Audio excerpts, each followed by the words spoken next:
Olá pessoal, bom dia! Olá, bom dia. O TN1 desta quinta já está no ar e você vai ver na edição de hoje. Motoboys fazem protesto em Vila Velha após morte de jovem vítima de linha de pipa com cerol. O rapaz fazia uma entrega quando teve o pescoço cortado. Ao vivo vamos falar sobre o risco do cerol e das punições para quem insiste em brincar de forma perigosa. Dono de bar é morto a tiros na Serra. Os assassinos entraram no comércio, conversaram com a vítima e em seguida atiraram 7 vezes. Polícia apreende produtos comprados na internet com cartões clonados. Eletrônicos, materiais esportivos e vários outros objetos estavam na casa de um jovem em Cariacica. As mercadorias encheram um caminhão. O governo do estado anuncia a chegada de quase 80 mil novas doses de vacina da Coronavac e da Pfizer. Só da Coronavac, aproximadamente 50 mil capixabas aguardam a segunda dose para completar a imunização contra o coronavírus. Criminosos invadem casa na Ponta da Fruta e idoso é feito refém. A vítima teve as mãos e os pés amarrados e ainda foi levada pelos bandidos durante a fuga. A PM perseguiu o trio e um deles acabou preso. Jornalista, motorista de aplicativo e vendedor de rosas. O TN conta a história do Jorge, que aos 61 anos decidiu encarar desafios e se arriscar em novas profissões. É isso aí, amigos. Não se acomodar nunca e aproveitar sempre as oportunidades. Tem isso e muito mais no retorno do seu TN1. A gente conta com a sua companhia. H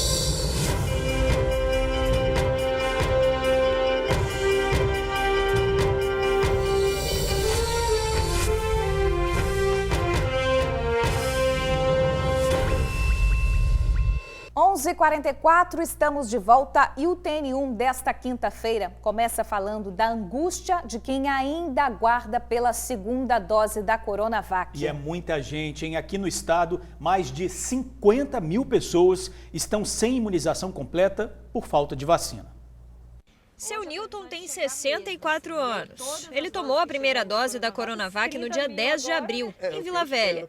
Era para ter tomado a segunda dose no dia 8 de maio, como mostra o cartão de vacinação. Mas até hoje, quase 40 dias depois, não conseguiu. Eu tomei a primeira dose lá no dia 10 de abril e deixei passar, passar o tempo, justamente os 28 dias necessários que consta ali no papelzinho do agendamento. Aí tentei, quando foi passando, eu fui olhando, eu ia olhando e tá, e nada de aparecer o agendamento. 47 dias se passaram, estão se passando com hoje. Depois de 1 ano e meio de pandemia, com saudade da família que mora em outros estados, ele pensou em visitar os parentes. Mas sem a segunda dose, fica difícil. Preciso ir a São Paulo visitar meu filho, a minha neta que tem lúpus, eu não vou para lá só com uma dose. Minha mãe que mora no Rio também, preciso de ver minha mãe, não posso ir. E a preocupação dele com esse atraso todo é de que a vacina perca a eficácia à medida que o tempo vá passando. Eu não sei se essa primeira dose, esse tempo todo, ela vai me deixar imune. A preocupação dele procede, porque as vacinas, não só a Coronavac, todas as vacinas para a Covid e as vacinas de uma maneira geral, quando o protocolo prevê 2 doses, é muito importante tomar essas 2 doses previstas. A proteção só vai estar completa depois que ele completar o esquema com 2 doses. E o seu Newton não está sozinho nessa fila de espera, não. De acordo com a Secretaria Estadual de Saúde, são pelo menos 50 mil capixabas que aguardam pela segunda dose da Coronavac. E essa fila tem previsão de diminuir. É que a expectativa é de que cheguem ao estado hoje pelo menos 30 mil doses desse imunizante. A informação foi publicada pelo governador do estado em uma rede social na noite de ontem. O estado do Espírito Santo receberá nesta semana 31.200 doses da vacina Coronavac, que serão destinadas para a aplicação das segundas doses daquelas pessoas que ainda aguardam a chegada da vacina para completar os seus esquemas de vacinação. Com isso, o Estado conseguirá atender grande parte das pessoas que aguardam as segundas doses dessa vacina. Além da Coronavac, o Espírito Santo deve receber mais 47.970 doses da Pfizer nesta quinta. As doses serão aplicadas, em sua maioria, no grupo por faixa etária. Serão destinadas para primeiras doses de pessoas por faixa de idade 80% das doses serão destinadas para esse público e 20% das doses serão destinadas para as pessoas que fazem parte dos grupos prioritários previstos no Plano Nacional de Vacinação. As doses já devem ser distribuídas aos municípios amanhã. Seu Newton espera que agora ele finalmente consiga ser imunizado. Dá medo, dá medo. Graças a Deus eu não tive nada. Eu não tive problema algum até agora. A minha família ninguém teve. Eu fico tranquilo, mas tive pessoas, amigos que tiveram a Covid, faleceram, foram a óbito. E a gente, no início, então, olha, foi cruel. E agora que chegou a vacina, a gente vai continuar com esse medo? Isso aí, seu Milton. Olha, agora nós vamos ao vivo com a repórter Vanessa Calmon, que traz mais informações sobre a chegada dessa nova remessa de Coronavac. Vanessa, finalmente, né? Bom dia para você. Finalmente, Jorge. Muito bom dia para você, para a Bruna, para todo mundo que nos acompanha em casa. Pois é, está prevista então a chegada aí de um grande lote hoje no Espírito Santo de vacinas, tanto da vacina da Coronavac quanto da vacina da Pfizer. O fato é, gente, que hoje no Espírito Santo mais de 50 mil capixabas aguardam pela segunda dose da Coronavac e cerca de 31 mil doses chegam ao estado hoje nesse grande lote. Então a expectativa é de que a angústia do seu Newton, que a gente acabou de acompanhar aí na matéria, e também de tantos outros capixabas, se acabe nas próximas semanas, porque a expectativa do governo do estado é de que com a chegada desse novo lote, com essas doses da Coronavac, eles consigam adiantar muito essa fila de espera e quem sabe até mesmo acabar com a fila de espera dessas pessoas que aguardam pela segunda dose da Coronavac.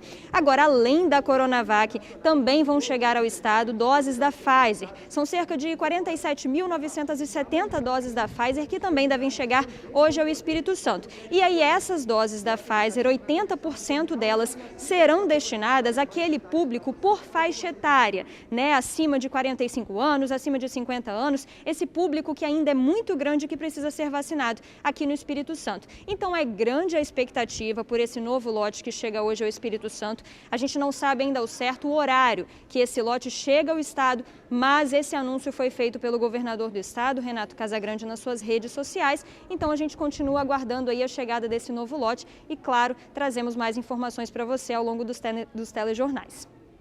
Você também tem informação aí de uma testagem aí no aeroporto de quem chegar, é isso? Exatamente, Jorge. Eu estou aqui no aeroporto de Vitória, aqui nessa área aqui, ó, que é a área de desembarque, né? Os voos chegam e aí as pessoas que chegam dos voos vão passar aqui por esse local que é a área de desembarque. E aqui, gente, vai acontecer uma testagem, é uma estratégia, né, do governo do estado para identificar, por exemplo, possíveis variantes que possam chegar ao Espírito Santo. Então, como vai acontecer isso, né? Assim que as pessoas descerem dos voos e chegarem aqui nessa área de desembarque, quem quiser, porque é uma testagem voluntária, vai ser levado até aquela sala ali, ó, bagagem extraviada. E aí ali é que vai acontecer então essa testagem. Vão ser testadas pessoas principalmente que vierem de voos internacionais, ou seja, brasileiros que estejam no exterior e que estejam voltando para o Espírito Santo, ou então estrangeiros que venham até o Espírito Santo para visitar o estado. Então, prioritariamente, esse teste vai ser realizado nessas pessoas e de forma voluntária, ou seja, quem quiser ser testado, vai ser testado. Quem não quiser, não é obrigado a passar por essa testagem. E serão realizados os exames de antígenos, né, que é quando você vai saber se você tem anticorpos ou não para a doença, e também os exames de PCR. Esses exames vão ficar prontos em cerca de 15 minutos e essa testagem deve durar aí por cerca de 90 dias. O gerente de Vigilância em Saúde, Orley Amaral Cardoso, falou sobre como vai funcionar toda essa testagem aqui no aeroporto de Vitória. Vamos ouvir o que ele disse.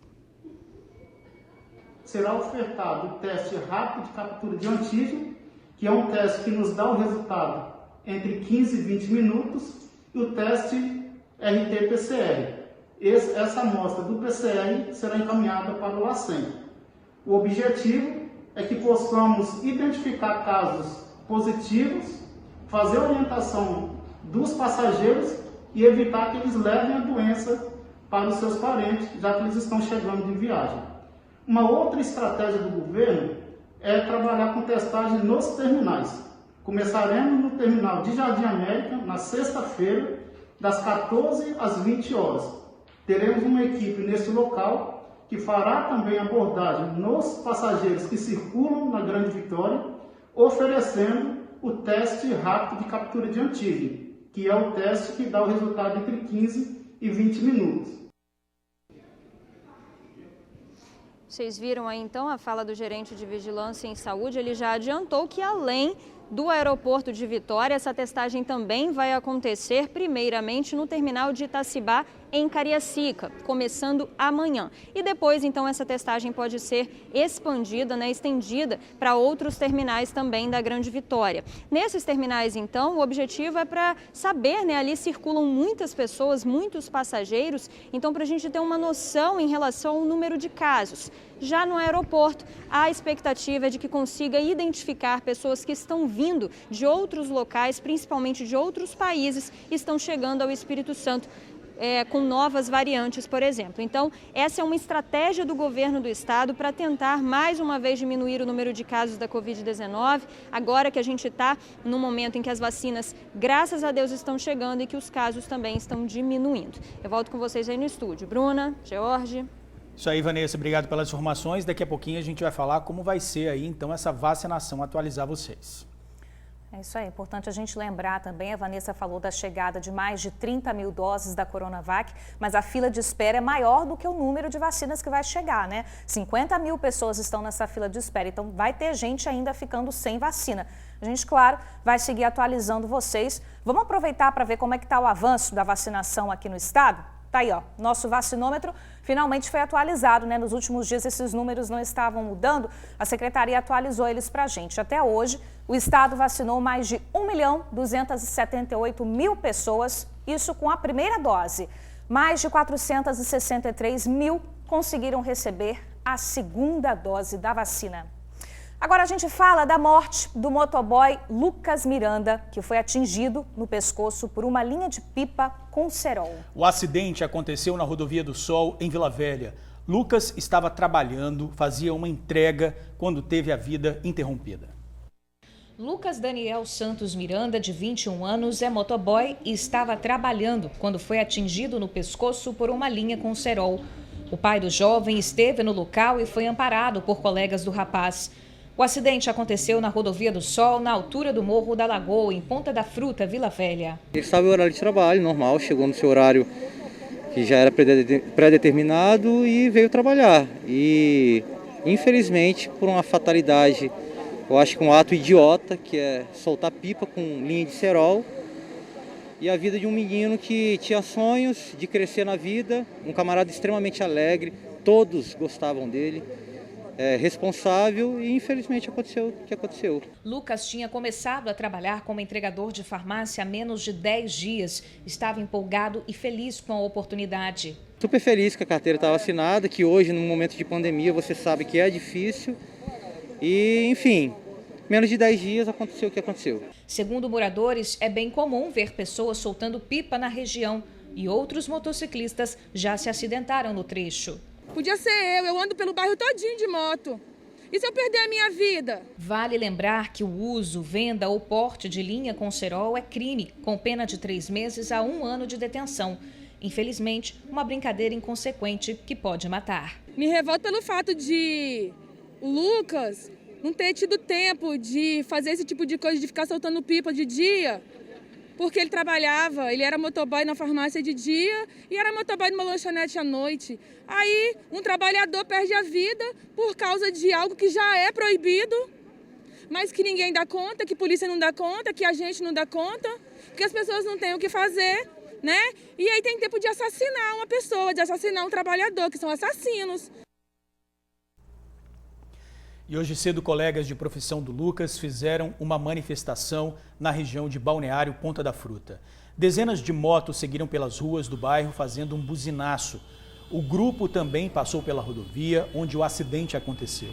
Os manifestantes estão inconformados com a morte do colega, que tinha conseguido um emprego há pouco mais de uma semana e seguia para o trabalho. O corpo de Lucas será cremado agora à tarde. Motoboys estão programando um novo protesto. É uma tristeza o que aconteceu com esse rapaz, né, gente? Infelizmente, a pipa acaba virando um brinquedo, vira uma arma, né, quando a linha tem cerol, que é basicamente uma mistura de cola com vidro moído, um perigo danado. O repórter Luciano Rosetti vai trazer mais detalhes para a gente e orientações também. Luciano, boa tarde para você. Exatamente, Bruna, Jorge, amigo do TN, boa tarde, né? Bom dia para todo mundo aí. A gente está quase meio-dia, entrando em meio-dia. Bom dia, boa tarde, fica aí no meio termo, né? Primeiro de tudo, nossos sentimentos para a família do Lucas, de apenas 21 anos, que acabou não resistindo aos ferimentos e morreu por causa de uma brincadeira, né, de mau gosto ou não, ou com falta de cuidados, enfim. Só para relembrar 2 casos que nós mostramos recentemente, em julho do ano passado, ambos aconteceram no mês de julho do ano passado. Uma menina de 8 anos estava andando de bicicleta na pracinha do bairro Ilha das Flores, em Vila Velha, quando se deparou com uma linha com cerol, ela acabou se acidentando. Felizmente, não morreu, mas levou 16 pontos no pescoço. E um outro caso, também em julho, de um casal que estava numa moto, que também se deparou com uma linha com cerol. Os dois acabaram caindo da moto e ficaram com muitos ferimentos. Então são cuidados extremamente necessários que todos precisamos ter. Quem quer brincar e quem quer, né, quem está trabalhando, quem gosta de andar de moto, quem está ali fazendo o seu exercício da profissão de motoboy, todo mundo tem que tomar cuidado. E sobre esse papo aí de prevenção, a gente vai agora conversar com a Tenente Andresa do Corpo de Bombeiros, que vai demonstrar aqui, né, Tenente Andresa, os perigos das linhas com cerol, dessas linhas cortantes. São basicamente 2 tipos muito perigosos, né? Isso, boa tarde. 2 tipos. Boa tarde, Luciano. Boa tarde a todos que acompanham o TN. Então, são 2 tipos aqui que são perigosos, que é a linha do cerol, que é uma mistura de cola e de vidro, e a linha chilena, que tem um poder de corte 4 vezes maior que o cerol, né? Ela tem mistura de quartzo e alumínio. Então, eu vou colocar aqui a luva para poder demonstrar que essa linha, ao encostar ali na haste de proteção, na antena de proteção que deve ser instalada nas motocicletas, ela é cortada. Ao encostar aqui, ó, ela vai subir até o ponto de corte da antena, evitando que essa linha atinja a região do pescoço, tórax, né, rosto dessa vítima, evitando cortes e até mesmo quedas, que essas linhas podem causar a queda do motociclista também, além de lesões profundas. E essa linha que você utilizou foi a linha chilena, que é a pior de todas. A pior de todas, ela tem um poder de corte 4 vezes maior do que a linha do cerol. Então, além de risco de cortes e lesões nas vítimas, nós também temos riscos dessa linha cortar o isolamento do fio elétrico. Então, quem está soltando a pipa pode sofrer um choque elétrico e ainda interromper a energia daquela região, né? A energia tem a queda da energia daquela região, daquele local. Agora, essa anteninha protege bastante. Tem motoboy que usa, inclusive, 2 anteninhas aí na moto. 2 para garantir uma maior proteção ainda. Então são proteções, né, muito valiosas, fora a atenção que o motociclista ou o motoboy precisa ter, né, Tenente? Com certeza. E as pessoas que praticam essa atividade, gostam de soltar pipas, têm que procurar locais abertos, amplos, campos de futebol, praças, onde não tem fiação elétrica e onde não tem trânsito de pessoas, de motocicletas, de bicicleta, como é o acidente que você citou ali mais cedo. Tenente... Só lembrando, né, pessoal, que usar linha, né, com cerol, então linha chilena, é terminantemente proibido pela legislação estadual. Quem é que fiscaliza, Tenente, isso aí? Isso, as prefeituras, fica a cargo das prefeituras essa fiscalização. Existe uma lei estadual que proíbe fabricação, uso da linha do cerol e comercialização também. A gente tem uma perguntinha do estúdio, ouvi a Bruna chamando aqui. Pode falar, minha amiga. Queria saber da Tenente, Luciano, se eu encontrar uma linha dessa caída no meu quintal, por exemplo, é comum, né, a gente encontrar. Tem que tomar muito cuidado na hora de retirar também, né? Se eu não tiver uma luva como essa que ela está usando em casa, o que eu posso usar para tirar essa linha do quintal? Isso. O ideal é usar uma luva de proteção, porque como eu mostrei aqui, ela é bem cortante. Às vezes, ao manusear aquela linha, a gente pode se expor a um risco. Então, para evitar, use luvas ou use algo ali, um pano, para poder pegar e não ter o contato direto com as mãos. E cortar essa linha, caso seja em alguma rua ou avenida, para evitar que outras pessoas se acidentem com ela. Só que essas 2 linhas que nós mostramos aqui, Tenente, não são as únicas. A gente mostrou aqui a linha com cerol e a linha roxinha aí, a chilena, que essa que é a danada, perigosa mesmo. Mas existem outros tipos de linha que também representam um perigo danado, né, para quem anda de moto ou bicicleta. Sim, as próprias linhas de algodão, as linhas que são utilizadas para pipa, como o motociclista geralmente ele anda com certa velocidade, ela também pode causar algum risco. É lógico que menor do que essas que têm um poder de corte alto, mas ela também pode causar o risco de queda ou de lesões menores nos motociclistas. Então vale todo o cuidado, todo o alerta aí para reforçar essa questão, inclusive da legislação, que, repito aqui, a legislação do Estado proíbe terminantemente o uso de cerol ou qualquer outro tipo de linha cortante. Isso, e a consciência, quem quer brincar, brinque com responsabilidade, vá para uma área aberta, não exponha outras pessoas ao risco ou até ela mesma. Como eu disse, ela pode sofrer um choque ali caso ela esteja soltando pipas próximas às fiações elétricas. Tenente Andresa, muito obrigado por suas palavras, informações aqui, esse alerta que a gente fez aqui ao vivo, que é super importante, né, Jorge e Bruna? Tá certo, Luciano. Obrigada aí pelas informações. Agradeça também as dicas, né, e orientações da Tenente Andresa do Corpo de Bombeiros. Olha, gente, a polícia está investigando o assassinato do dono de um bar ontem à noite na Serra. A vítima foi morta dentro do estabelecimento com 7 tiros. Pois é, Bruna, a família chegou a levantar a hipótese de latrocínio, que é roubo seguido de morte. Mas a PM acredita em execução, já que nada foi levado do comerciante. O assassinato aconteceu dentro do Bar das Almas, que fica em frente ao cemitério São Domingos, na Serra. A vítima, dono do bar, era Sérgio de Jesus Feu Júnior, de 24 anos de idade. Ele foi morto por disparos de arma de fogo. Era início da noite desta quarta-feira quando Sérgio foi baleado na cabeça e nas costas. No corpo dele foram encontradas 5 perfurações. Familiares da vítima ficaram desesperados na porta do estabelecimento ao saberem da notícia. Quando a polícia chegou aqui no local, o bar já estava fechado e os bandidos já tinham fugido. A suspeita inicial da família era de um roubo seguido de morte, mas uma testemunha disse que os bandidos chegaram, entraram no bar e conversaram com Sérgio antes dele ser assassinado. A PM acredita que o crime foi planejado. Dentro do bar, a polícia encontrou 6 cápsulas. Familiares contaram que Sérgio era um rapaz tranquilo, não tinha envolvimento com nada de errado e não sabe o que pode ter motivado o homicídio. O jovem não tinha passagem pela polícia. Trabalhava no bar desde criança e assumiu o estabelecimento há cerca de 1 ano após a morte do pai dele.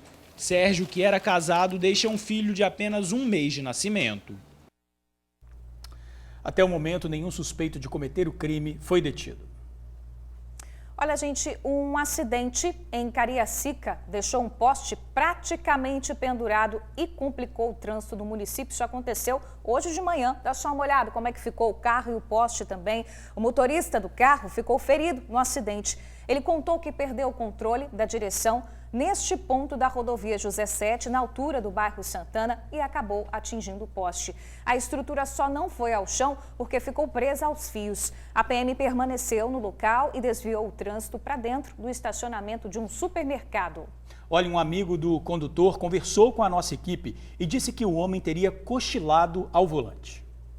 Ele buscou o amigo dele na rodoviária e bateu. Diz ele que cochilou. Apareceu um carro na frente dele, ele cochilou. Quando ele cochilou, ele pisou no acelerador sem querer, não sei como, e o carro foi desse jeito e bateu. Ele saiu mais ou menos no máximo 200 metros da onde ele saiu para cá e aconteceu esse acidente. Parece um azar, fatalidade. Isso acontece com o ser humano, né? O motorista se recusou a fazer o teste do bafômetro. A EDP foi acionada para fazer os reparos na rede atingida. E um idoso teve as mãos e os pés amarrados durante um assalto em Vila Velha. Os bandidos invadiram a casa da vítima durante a madrugada. A repórter Vanessa Calmon tem mais detalhes desse caso. Olá, Vanessa, como é que terminou essa história? Boa tarde. Ei, George, boa tarde mais uma vez para você, para a Bruna, para todo mundo que nos acompanha. Olha, graças a Deus essa história terminou bem porque o idoso conseguiu se desamarrar assim que foi deixado na Rodovia do Sol, ali às margens da Rodovia do Sol. Mas o fato é que por volta de 1h da manhã, esses 3 criminosos entraram, invadiram a casa desse homem de 61 anos, fizeram ele refém, amarraram as mãos e os pés e enquanto isso, eles foram pegando tudo que ele tinha ali dentro de casa, vários objetos como televisão, televisão, também notebook, foram colocando os objetos dentro do próprio carro da vítima. E depois que eles carregaram o carro da vítima com os objetos dele, eles colocaram a vítima dentro do veículo e levaram o senhor junto. E aí eles saíram ali da residência que fica na Ponta da Fruta, em Vila Velha, e deixaram o senhor às margens da Rodovia do Sol. A sorte, gente, é que ele conseguiu se desamarrar e aí ele pediu ajuda. E a Polícia Militar conseguiu localizar o carro onde estavam esses 3 criminosos. Inclusive, houve perseguição, mas em determinado momento, os criminosos pararam o carro ali na região da Grande Terra Vermelha e tentaram fugir a pé. A polícia conseguiu prender um deles. Nós conseguimos conversar com a vítima, com este senhor de 61 anos, e ele contou como foi esses momentos de pânico que ele passou na madrugada de hoje. Vamos ouvir o que ele disse. Estava com uma metralhadora, outro estava, mas não vi que tipo de arma. Eu prestei mais atenção na metralhadora. Me jogaram de cabeça no chão e cobriram com pano, pedindo que não olhasse para eles, eu nem olhava para ele. Nos últimos 30 dias, este roubo foi a terceira ação, as 2 anteriores foram furtos. Então a penúltima eu estava em casa, mas nem vi as pessoas, que furtaram 2 computadores que tinham sido recuperados no primeiro furto e foram roubados de novo. E dessa vez, ontem à noite, entraram, levaram o carro, levaram a TV de 50 polegadas e dois computadores novos que chegaram no dia anterior para substituir os que foram furtados. Aparentemente, tudo leva a crer que são as mesmas pessoas. Uma das pessoas que foram pegas da primeira vez assinou um termo circunstanciado e foi embora, e vai voltar, porque ele vai assinar outro termo circunstanciado e vai embora. E os outros receberam, na audiência de custódia, foram liberados.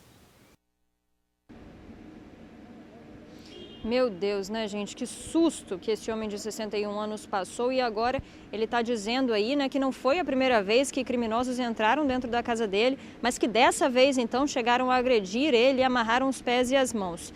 Bom que a polícia conseguiu localizar esse carro onde estavam os criminosos, ali na região da Grande Terra Vermelha.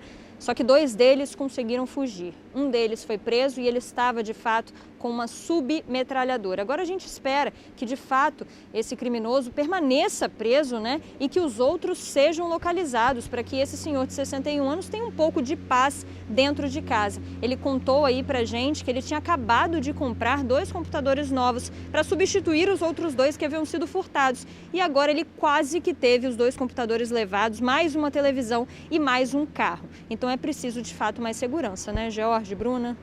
Sem dúvidas, quanta violência, né, contra um idoso. Ô, Vanessa, agora você vai trazer um caso de uma mulher de 56 anos que deixou os familiares angustiados depois de mandar uma mensagem pedindo socorro quando ela pegou um carro de aplicativo. Que história é essa? É isso mesmo, Bruna. Ela tinha acabado de sair de um supermercado que fica em Vale Encantado, lá em Vila Velha. E aí o trajeto para a casa dela seria mais ou menos aí coisa de 10 minutos. Só que, de repente, ela mandou um áudio para a filha dela pedindo socorro, dizendo que o motorista de aplicativo do carro que ela tinha pego para ir para casa estava desviando o caminho. Você vai escutar agora esse áudio. Ouve só. Mano, socorro, eu peguei um Uber que tá me levando para outro lugar, não sei o que é, a vez do seu tio. Pois é, o áudio é bem rapidinho, gente, mas a gente consegue entender, principalmente ali no início, que ela pede socorro à filha dela. Diz que o motorista de aplicativo pegou um outro caminho, que não era o caminho que ela estava acostumada a fazer para ir para casa, e pede então que a filha entre em contato com um familiar. Desesperada, a filha dessa mulher entrou em contato com a polícia militar, via CIODES, alertou sobre o que estava acontecendo, deu as características da mãe dela e então ela começou uma saga de angústia para tentar encontrar a mãe dela. Ela chegou a ir na delegacia regional de Vila Velha também para registrar o boletim de ocorrência, né, sobre esse caso, mas graças a Deus, algumas horas depois, a mãe dela apareceu. De acordo com um familiar que não quis conversar muito sobre o que teria acontecido, ele disse apenas que ela está bem, está em casa, estava inclusive dormindo, mas que não queria comentar sobre o que tinha acontecido. Bom, gente, de qualquer forma, fica o alerta. Principalmente quando você for pegar esses carros de aplicativo, né, uma corrida, existe ali dentro do próprio aplicativo uma forma de você compartilhar, por exemplo, a sua viagem com alguém. E aí você pode compartilhar a viagem com um parente seu, alguém que esteja online naquele momento, e a pessoa passa a acompanhar toda a sua viagem. Então, de fato, é uma forma, pelo menos, de você ter um pouco mais de segurança quando faz essas viagens com motoristas de aplicativo. Dentro do próprio aplicativo, você também consegue ver ali naquele momento o nome do motorista, a placa do veículo. São duas formas de você se certificar de que você está entrando no carro certo e até mesmo avaliações sobre aquele motorista. E se não houver muitas avaliações ou se alguém já tiver dito alguma coisa sobre aquele motorista, você pode, inclusive, cancelar a corrida e pedir uma nova corrida. Então são alguns meios de você conseguir estar um pouco mais seguro ao fazer essas viagens em carros de aplicativo, né, Bruno e Georgia? Mesmo, Vanessa, tem até uma forma também de você compartilhar a sua viagem com um amigo, com um familiar, para se sentir mais seguro e para saber que você está ali naquele carro. Obrigado, Vanessa. Olha, uma jovem de 19 anos fez uma compra daquelas que encheu um caminhão. Tinha de tudo, desde materiais esportivos até eletrodomésticos de última geração. Bruna? Pois é, George, mas olha, tudo foi comprado com cartões clonados. O golpista acabou preso e outras 4 pessoas suspeitas de participação nesse crime também já foram identificadas.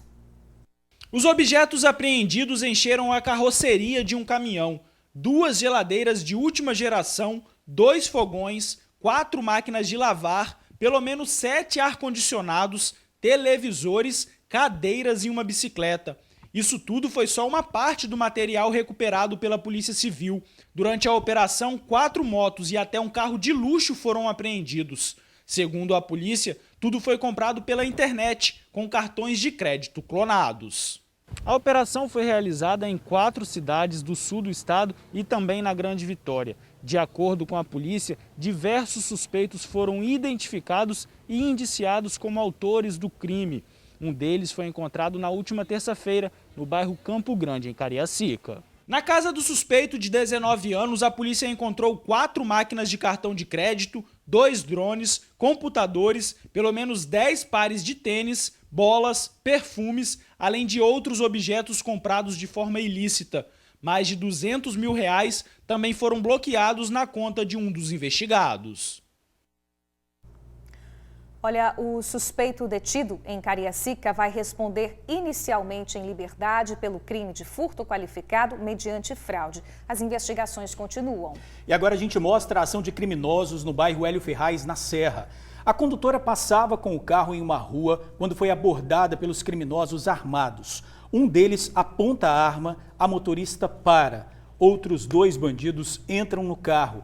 A condutora é retirada e o primeiro bandido que abordou a vítima sai dirigindo o veículo. Fica aí mais um apelo para quem tiver alguma informação sobre esse crime, ligar para a polícia 190 ou também para o 181. Imagens impressionantes, que susto, né? E ontem nós mostramos aqui o caso de um amigo do TN que teve o carro roubado. Era uma Paraty. Ele havia deixado o carro estacionado na Praia do Suá, em Vitória, e quando voltou, o veículo não estava mais lá. Pelo GPS, ele verificou que a última localização do carro era na Serra. Nós mostramos essas mesmas imagens e pedimos que denúncias fossem feitas. Pois é, gente. Ontem à noite eu recebi a ligação da filha do dono do carro. Ela estava emocionada. O veículo, que foi comprado em 80 parcelas, era usado para o trabalho e foi abandonado na Serra. Ela mandou um vídeo para a gente. Vamos ver. Conseguimos recuperar o carro. Obrigada a todos vocês aí do TN, que está sempre ajudando quem precisa. Que bacana, né? A gente mostrou aqui no TN1 e a noitinha, a família teve aí a notícia que tanto esperava, Pois né? é, você também pode participar do TN, mande o seu pedido para o nosso WhatsApp. O telefone é o 99792-2530. Isso aí, gente. Olha, uma pessoa morreu após um grave acidente envolvendo um táxi no norte do estado. Olha só como é que ficou o veículo após o acidente. O táxi bateu em uma árvore na entrada de Água Doce do Norte. Com o impacto, o airbag do veículo foi acionado no lado do motorista. O acidente foi durante a madrugada. A porta do táxi teve que ser retirada para o resgate das vítimas. Não há informações de quantas pessoas estavam no carro e nem na dinâmica do acidente. O nome da vítima não foi divulgado pela família. E agora nós temos mais uma participação dos amigos do TN. Uma escuridão danada em Vila Garrido, Vila Velha. Vamos ver. Aqui é a rua Jurema Barbosa de Almeida, em Vila Garrido, Vila Velha. Ó, nós estamos sem iluminação, só tem iluminação nas casas. Tem 3 dias que está assim. Já liguei para 3 números de 0800, liguei para a EDP, disseram que não era EDP, liguei para a prefeitura, liguei para um outro órgão lá também e ninguém resolve nada. Nós estamos 3 dias assim, ó, assalto, nossa rua, a escuridão, só tem mesmo luz nas casas e ninguém toma providência. Complicada a situação, viu? Mas tem notícia boa para os moradores. Uma equipe da prefeitura vai ao local hoje para ver se pode fazer a manutenção. Vamos resolver isso daí, né? Agora um exemplo de quem levou aquele baque por causa da pandemia, mas não se deixou abater. Jorge é jornalista, faz trabalhos de locução, mas mesmo se desdobrando, a renda não dava para cobrir as despesas. E quando a conta não fecha, é preciso estar aberto a novas possibilidades. O Jorge virou também motorista de aplicativo, um desafio que ele está encarando com coragem.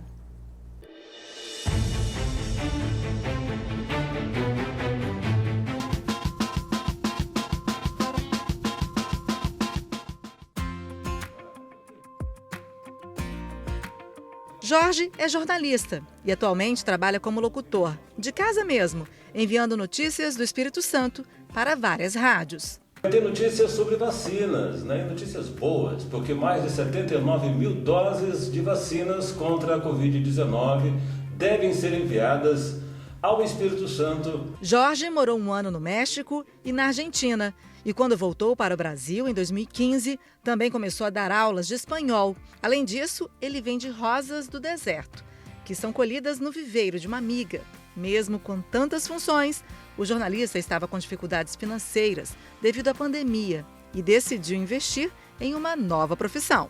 Mesmo com a experiência de 40 anos no jornalismo e depois trabalhando como professor de espanhol, Jorge resolveu empreender.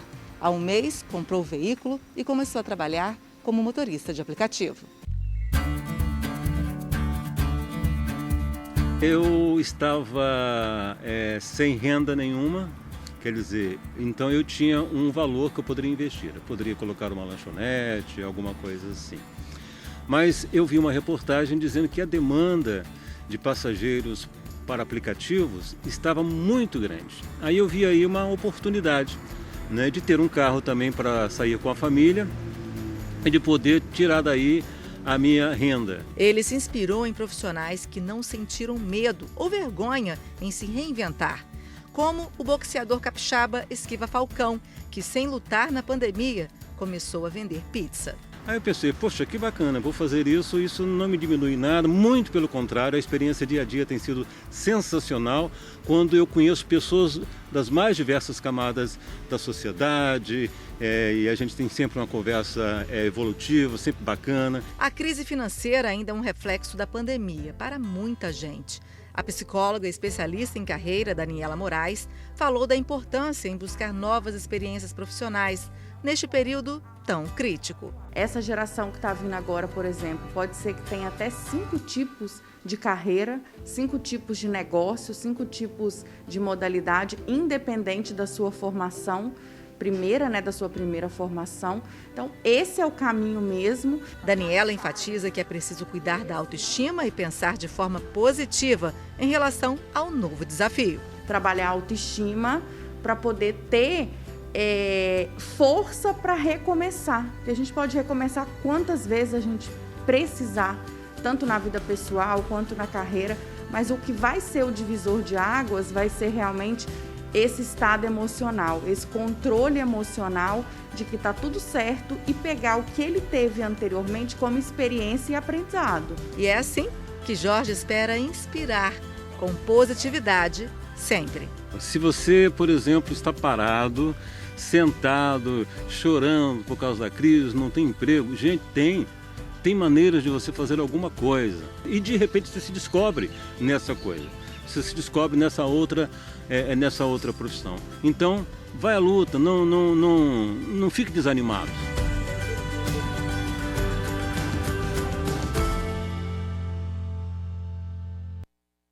A gente sabe que não está fácil, mas não é preciso desanimar ou ficar para baixo não, né? Tem que fazer como Jorge, acreditar e se reinventar.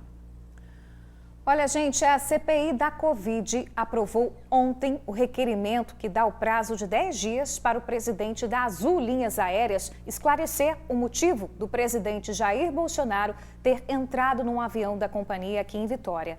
Na última sexta-feira, Bolsonaro apareceu de surpresa em um avião que estava estacionado no aeroporto da capital.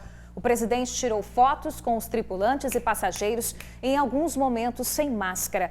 Ele chegou a ser repreendido por alguns passageiros. E ao ser criticado, Bolsonaro disse que essas pessoas deveriam estar andando em jegues e não de avião. Logo após a presença de Bolsonaro no voo comercial, a companhia informou que não iria comentar o caso. Mas agora a CPI da Covid exigiu explicações. Vamos atualizar os casos de coronavírus aqui no Espírito Santo? De ontem para hoje foram 25 mortes e mais de 1.600 novos casos registrados. Observe aqui comigo na tela que o estado já tem mais de 500 mil de infectados. São 502.887 casos confirmados até agora.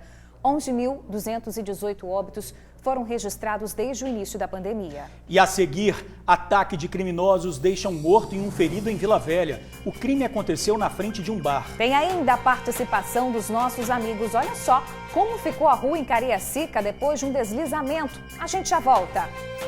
Estamos de volta. Um homem morreu e outro ficou ferido durante um ataque de criminosos em Vila Velha. Esse crime aconteceu por volta das 9 da manhã na frente de um bar no bairro Santa Mônica. 2 criminosos armados passaram de moto e atiraram contra as pessoas que estavam no estabelecimento. 2 jovens que estavam bebendo foram atingidos. Um ficou ferido e foi socorrido com a ajuda de moradores e levado para um hospital. O outro tentou escapar correndo, mas caiu a poucos metros do bar. Ele não resistiu aos ferimentos, morreu no local. A identidade das vítimas não foi divulgada. A Polícia Civil vai investigar o caso. E um suspeito de estelionato foi detido dentro de um shopping em Vitória. Ele trabalhava com consórcios e estaria aplicando golpes em vários clientes. Nem mesmo os colegas de trabalho foram poupados das falcatruas do suspeito. O homem se passava também por advogado e pastor. O suspeito foi preso na praça de alimentação de um shopping aqui na capital. Ele estava almoçando com colegas de trabalho quando foi conduzido para a delegacia de Vitória. Essa vítima, que não quer se identificar, era uma dessas pessoas, uma colega de trabalho, que ele aproveitou da proximidade para lesar. A confiança era tanta que o esposo da vítima assinou uma procuração a pedido do suspeito. Mas aos poucos, ela percebeu coisas erradas. Pelo nome. Aí eu consultei, esse nome não existia e o OAB eu puxei pela internet, não existia esse OAB. Fui uma vítima de R$500, sim, dinheiro a gente conquista. Mas o documento que eu dei todos para ele, do veículo do meu carro, identidade, CPF, comprovante de residência. E por ser estelionatário, né, ele pode fazer muitas coisas com o meu documento. Há menos de um mês, um homem de 39 anos trabalhava numa empresa que vende consórcios. Segundo o advogado do estabelecimento, ele conseguiu entrar no local com documentação falsificada. E começou, então, a aplicar golpes. Ele chegou com a empresa individual para aderir à rede de funcionários, né? E começou a representar essa empresa vendendo consórcio. A empresa começou a receber algumas reclamações, inclusive boletim de ocorrência, que algumas pessoas estavam sendo vítimas de golpe, dando dinheiro de entradas, como se estivesse comprando um bem que já existisse. E não era isso que a empresa vende. Para se camuflar, pedia para que as pessoas depositassem o valor cobrado nas transações em contas de outros vendedores, colegas. Pediu a conta de um funcionário, falando que ele estava com problema em conta e aí esse dinheiro foi depositado em nome de outro funcionário. Quando veio à tona, as pessoas foram pesquisar e ele estava se passando por advogado, inclusive captando clientes dentro da empresa. O suspeito já se passou por advogado, vendedor, até pastor. tudo de acordo com a necessidade do golpe que ele queria aplicar. No ano passado ele foi preso em Belém do Pará e já tem passagens aí, já aplicou golpes em pelo menos 8 estados, incluindo agora o Espírito Santo. Nas redes sociais há grupos de pessoas de outros estados relatando golpes aplicados pelo suspeito. Agora, aqui no estado, para uma das vítimas, a sensação é de revolta e a expectativa é que o estelionatário fique preso e, com isso, termine a sua trajetória de golpes pelo país. Justiça, né? Fica preso por um bom tempo, não fez só aqui no Espírito Santo, ele já fez em outros lugares também. A gente está fazendo esse levantamento porque a gente sabe que tem uma investigação na defraudações, né, que tinham 7 boletins de ocorrência, e a gente não tem esse patamar. Só dentro da empresa, agora, foram 5 vítimas. Bem, apesar de tudo o que ouvimos, a Polícia Civil diz que o suspeito foi ouvido e liberado após a autoridade policial entender que não existiam elementos suficientes para a prisão em flagrante neste momento. O caso seguirá sob investigação. E um barranco cedeu em Bela Vista 1, no bairro Aparecida, Cariacica. A rua está colocando em risco quem passa pelo local. Nosso problema da rua aqui, Jorge, por motivo de buraco, quebrando os carros. E nós necessitamos de ajuda aqui. Fizeram um pedacinho ali, enganaram todo mundo aqui e saiu fora. Os IPTU aqui vem com o nome da outra rua. Para a gente pagar IPTU, mas vem com o nome da outra rua, Jorge. E a gente tem que acertar isso. Ajuda nós aí, ver o que o prefeito pode fazer por nós aqui, que o negócio aqui tá ruim, tá difícil, tá bom, Jorge? Eu agradeço por a sua atenção e pela TV Tribuno. Obrigado. A gente cobrou, tá? E a Secretaria de Obras e a Defesa Civil de Cariacica informaram que vão enviar equipes ao local para avaliar a situação e tomar as providências necessárias. A gente está vendo aí, tá muito perigoso passar ali, né, Bruno? Do jeito que tá, não dá para ficar, né? E você também pode participar, tá com algum problema aí no teu bairro? Manda pra gente, a gente tenta te ajudar. 997922530, 997922530. Ô, Bruna, tem muitas participações dos amigos do TN falando sobre o caso do motoboy que morreu depois de ser atingido por uma linha de cerol. O Eusébio, ele disse o seguinte: não seria mais fácil proibir o comércio em vender esse tipo de material? A gente falou lá no início. Pois é, chegou mensagem aqui também do Ítalo. Ele falou que estava vendo a matéria, né, sobre a pipa e perguntou, não seria mais viável prender as linhas nos comércios? Veja bem, nós temos a resposta aqui da Prefeitura de Vila Velha sobre esse assunto. A Prefeitura de Vila Velha diz que tem uma lei municipal que proíbe o uso de cerol e também diz que fiscaliza a venda irregular. Pede para que os moradores façam denúncias pelo telefone, muito importante, o telefone é o 190. Então, se você sabe aí de algum comércio que está vendendo esse tipo de linha com o cerol, pode fazer sua denúncia para o 190. Agora você tem uma notícia excelente aí, né, Bruna? Muito boa notícia. A gente acompanhou agora há pouco a reportagem do seu Jorge, né, que está aí se desdobrando nessa pandemia. Jornalista, vendedor de rosas, agora motorista de aplicativo também, radialista, enfim. Seu Jorge, chegou a mensagem aqui em nome do Marcos, que mora em Praia de Itapuã. Marcos é empresário e diz que tem uma oportunidade de emprego para o senhor, viu? Ele acabou de ver a reportagem que passou aqui e tem uma oportunidade para o senhor. A gente, agorinha, assim que acabar o jornal, vai passar o contato do Marcos para o seu Jorge, para eles conversarem. Mas tá aí, ó, notícia boa. Que notícia maravilhosa, excelente, né? Já conseguiu um emprego aí, só apareceu no TN, hein? Oportunidade, bom demais. Olha, gente, mudar um pouquinho de assunto. Agora a gente fala de negligência, abuso financeiro, violência física. Esses são alguns tipos de ocorrência contra idosos mais registrados aqui no estado.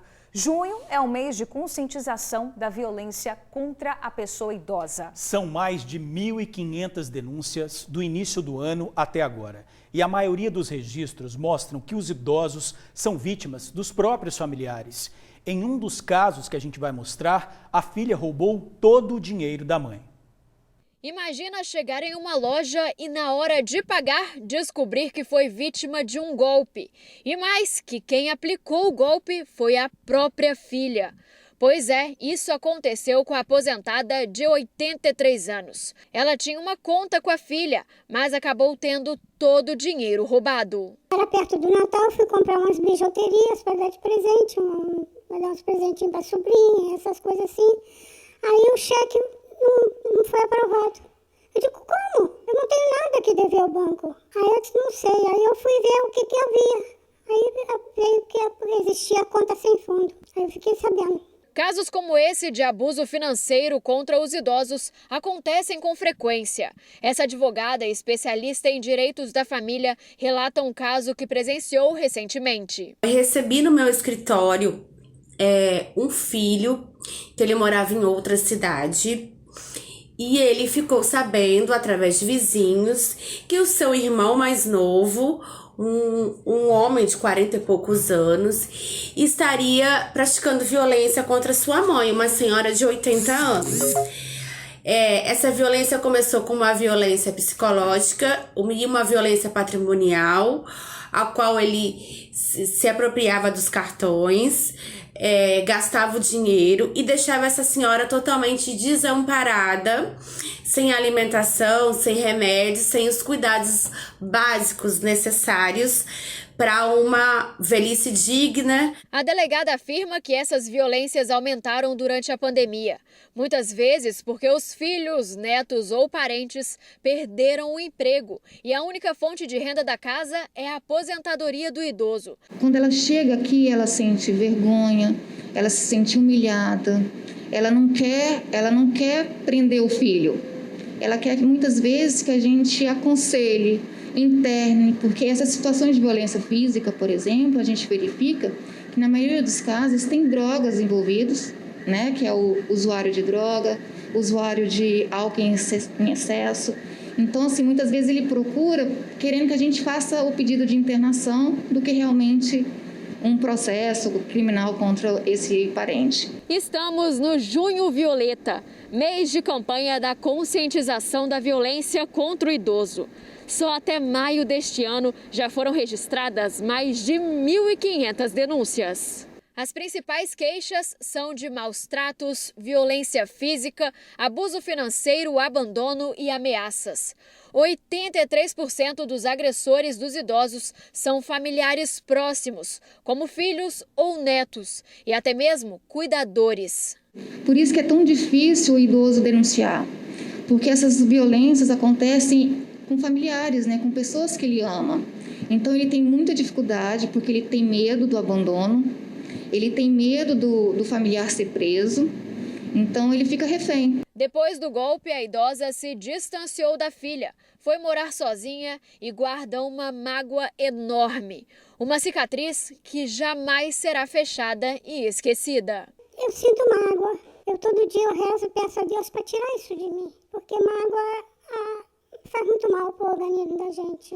Mas como perdoar uma pessoa que implantou, foi minando aos poucos?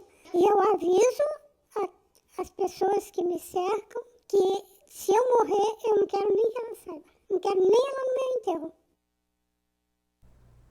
Aí tá falando da filha, hein? Olha, é preciso denunciar. São vários canais. O Disque Denúncia 181, a Polícia 190 e também na Delegacia de Atendimento de Proteção às Pessoas Idosas. Anote aí o telefone, 3227-9545, 3227-9545. Quinta-feira, 17 de junho. Veja os destaques do jornal A Tribuna. Empresas apostam na melhora da pandemia e abrem 2.500 vagas. Na foto principal, classificação e mais 2,7 milhões na conta. E Tite aposta em Gabigol contra o Peru. Motoboy morre ao ter pescoço cortado por linha com cerol. Documentos de pessoas mortas foram usados para furar fila da vacina. Governo confirma parcelas extras do auxílio e Bolsa Família de R$ 300. E veja ainda na edição de hoje, em AT2, Rei do Piseiro em Festival Junino. Adolescente é morta a tiros em carro de aplicativo. E no caderno sobre rodas, para quem tem família grande.